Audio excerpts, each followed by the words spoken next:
자, 오늘 말씀은 욥기 10장 1절부터 22절까지 말씀입니다. 함께 읽습니다. 내 영혼이 살기에 곤배하니 내 불평을 토로하고 내 마음이 회로운 대로 말하리라. 내가 하나님께 아뢰오리니 나를 정죄하지 마시옵고 무슨 까닭으로 나와 더불어 변론하시는지 내게 알게 하옵소서. 주께서 주의 손으로 지으신 것을 학대하시며 멸시하시고 악인의 꾀에 빛을 비추시기를 선히 여기시나이까. 주께도 육신의 눈이 있나이까. 주께서 사람처럼 보시나이까. 주의 날이 어찌 사람의 날과 같으며 주의 해가 어찌 인생의 해와 같기로. 나의 허물을 찾으시며 나의 죄를 들추어내시나이까. 주께서는 내가 악하지 않은 줄을 아시나이다. 주의 손에서 나를 벗어나게 할 자도 없나이다. 주의 손으로 나를 빚으셨으며 만드셨는데 이제 나를 멸하시나이다. 기억하옵소서. 주께서 내 몸 지으시기를 흙을 뭉치듯 하셨거늘 다시 나를 티끌로 돌려보내려 하시나이까. 주께서 나를 젖과 같이 쏟으셨으며 엉긴 젖처럼 엉기게 하지 아니하셨나이까. 피부와 살을 내게 입히시며 뼈와 힘줄로 나를 엮으시고 생명과 은혜를 내게 주시고 나를 보살피심으로 내 영을 지키셨나이다. 그러한데 주께서 이것들을 마음에 품으셨나이다. 이 뜻이 주께 있는 줄을 내가 아나이다. 내가 범죄하면 주께서 나를 죄인으로 인정하시고 내 죄악을 사하지 아니하시나이다.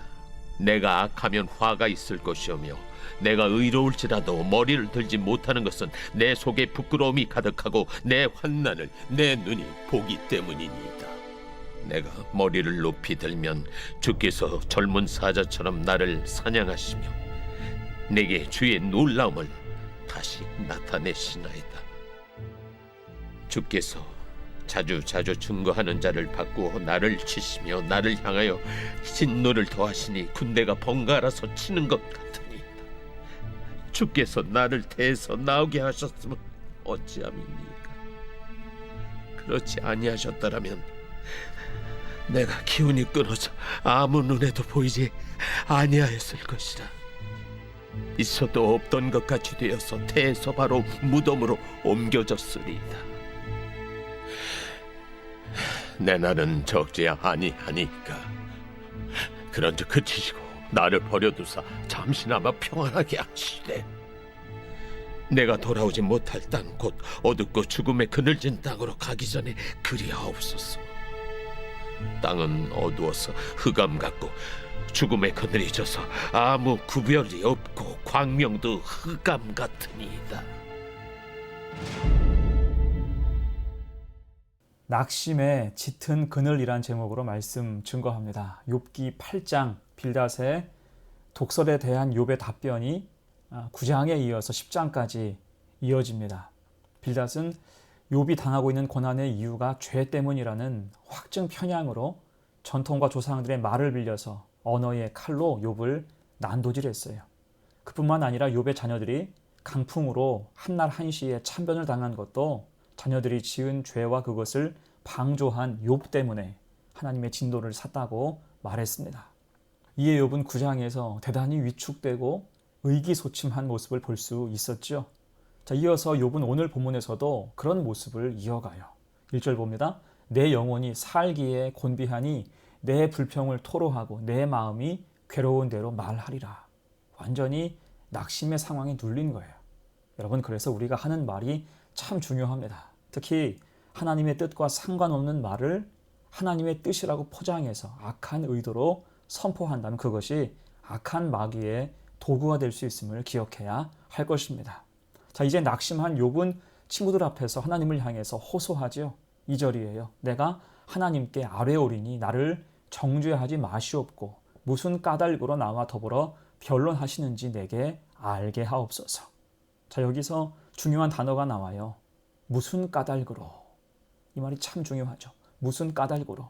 우리가 신앙생활을 하다 보면 참으로 많은 일들과 대면하게 됩니다.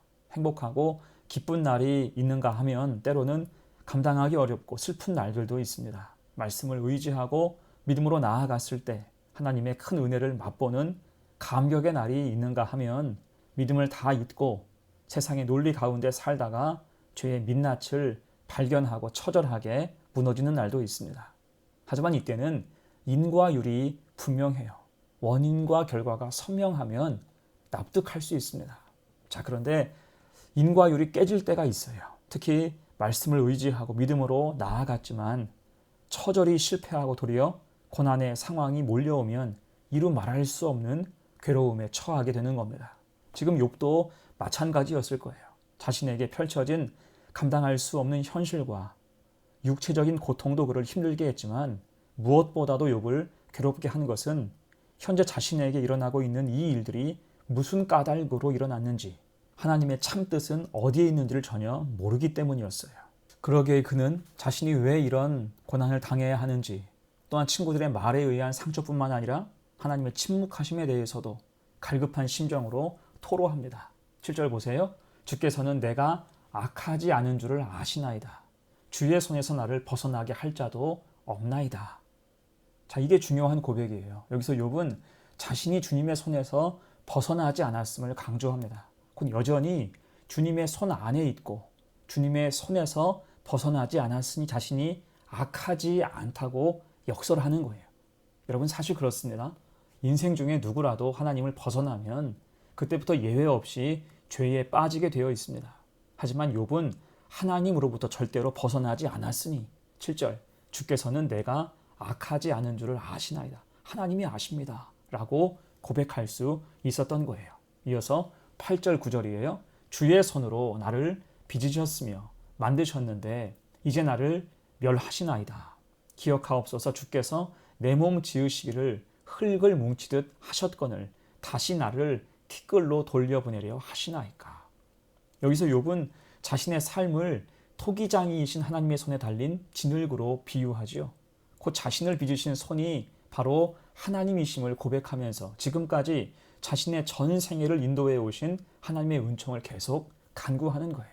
11절 12절 말씀, 피부와 살을 내게 입히시며 뼈와 힘줄로 나를 엮으시고 생명과 은혜를 내게 주시고 나를 보살피심으로 내 영을 지키셨나이다. 아멘. 자, 그러면서 욥은 이제 이렇게 하나님의 은총 속에서 살아온 자신이 지금 왜 이런 처지가 되었는지에 대해서 호소해요. 15절 말씀, 내가 악하면 화가 있을 것이오며 내가 의로울지라도 머리를 들지 못하는 것은 내 속에 부끄러움이 가득하고 내 환난을 내 눈이 보기 때문이니다. 자, 이 말은 자신이 처한 상황에 대한 억울함의 표현이에요. 악을 행했다면 벌을 받는 것이 마땅한데 현재 자신은 잘못한 일이 없는데 없다고 하여도 친구들이 정죄하고 육신은 또 곤고하니 감히 머리를 쳐들 수 없는 상황과 받는 이러한 수모가 괴롭다는 것입니다. 이런 현실이니 16절 17절처럼 하나님이 은총을 다 걷어가셨구나, 나를 무참히 공격하시는구나라고 여기는 것입니다. 어떻습니까? 소망이 급격하게 줄어드는 거예요. 소망이 희미해집니다. 그러면서 욥기 3장처럼 다시 자신의 출생을 저주해요. 18절 19절 말씀, 주께서 나를 태에서 나오게 하셨으면 어찌함이니까. 그렇지 아니하셨더라면 내가 기운이 끊어져 아무 눈에도 보이지 아니하였을 것이라. 있어도 없던 것 같이 되어서 태에서 바로 무덤으로 옮겨졌으리다. 지금 욥은 혈기에 차서 이런 말을 하고 자기 연민에 빠져서 함부로 말하는 거예요. 하지만 그만큼 현재 겪고 있는 고통이 너무 힘겹고 고통스럽다는 뜻이기도 합니다. 결국 하나님 앞에서 애타게 탄원하죠. 20절로 22절 말씀, 내 날은 적지 아니하니까 그런즉 그치시고 나를 버려두사 잠시나마 평안하게 하시되 내가 돌아오지 못할 땅 곧 어둡고 죽음의 그늘진 땅으로 가기 전에 그리하옵소서. 땅은 어두워서 흑암 같고 죽음의 그늘이 져서 아무 구별이 없고 광명도 흑암 같으니이다. 자, 무슨 뜻입니까? 지금 욥은 겪는 고통의 무게가 너무나 무거워서 차라리 하나님 나를 좀 내버려 두십시오. 죽게 해달라고 간구하는 거예요. 그러면 남은 인생이나마 평안할 수 있을 것이라고 생각한 거죠. 하나님께 죽음을 구하고 있는 것. 여러분 얼마나 애처롭고 곤고한 상황입니까? 사실 우리도 너무 고통스러울 때 욥처럼 이런 생각을 할 수 있어요. 하지만 여러분, 실제 그럴까요? 주님이 우리를 손 놓고 내버려 두시면 참 평강을 누릴 수가 있을까요? 결코 그렇지 않습니다. 그 손을 놓는 순간 우리는 저주 아래 놓일 수밖에 없어요. 힘들고 어려워도 하나님이 붙잡으시니 지금 이 상태라도 되는 것입니다. 대신 우리를 방치하시면 영원한 형벌에 놓일 수밖에 없는 거예요. 그러니 우리는 거룩하신 하나님이 죄인 우리를 다스리시고 간섭하시는 은혜가 얼마나 큰 복인가를 깨달아야 할 것입니다.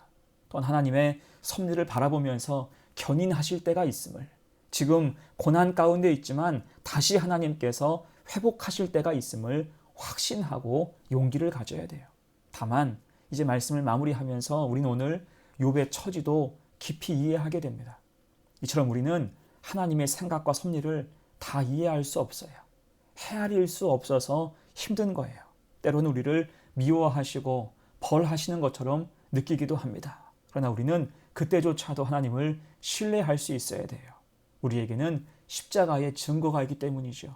참 생명을 주시기 위해서 고난과 죽음의 길을 마다하지 않으신 그 사랑을 생각하며 다시 하나님을 신뢰해야 할 것입니다. 그래서 여러분, 힘들고 어려워도 하나님께 소망을 두며 오늘도 힘내어 살아가는 복된 성도가 되시기를 간절히 축원합니다. 아멘. 함께 기도합니다. 하나님 아버지, 우리에게 생명을 주신 분이 하나님 아버지이시기에 오늘도 우리가 살아야 하는 이유와 소망이 또한 아버지께 있음을 고백합니다. 행여 우리가 오늘 욥의 처지처럼 이해하지 못할 일이 일어날지라도, 우리가 받아들이기 힘든 일이 우리 눈앞에 펼쳐질지라도 여호와 하나님으로 말미암아 즐거워하며 우리의 구원 되신 하나님을 의지하며 다시 일어서는 성도가 되게 하옵소서. 이 또한 지나가리라. 고난과 어려움이 지나가게 하시고 회복하게 하신 은혜가 하나님께 있사오니 우리는 다만 힘내어 믿음 가지고 살게 하옵소서. 감사드리며 예수님의 이름으로 기도하옵나이다. 아멘.